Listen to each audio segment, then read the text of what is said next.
లంకలో సీతమ్మకి ఆకలి ఎందుకు వేయలేదు?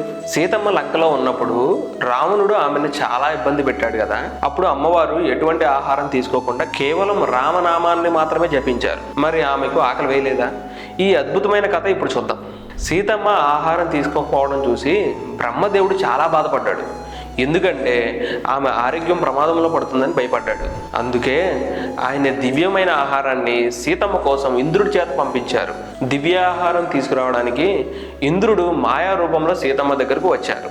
కానీ అమ్మవారు ఆయన గుర్తుపట్టలేదు. బహుశా ఇది మాయా రూపంలో వచ్చిన రావణుడేమో అని భయపడ్డారు. అప్పుడే సీతమ్మకు శ్రీరాముడు చిన్నప్పుడు చెప్పిన రహస్యం గుర్తొచ్చింది.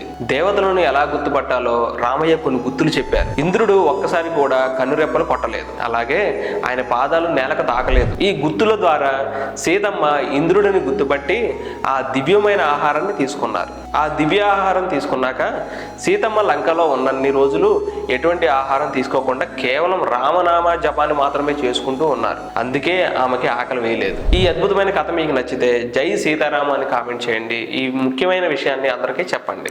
అలానే వీడియో లైక్ చేయడం మర్చిపోవద్దు.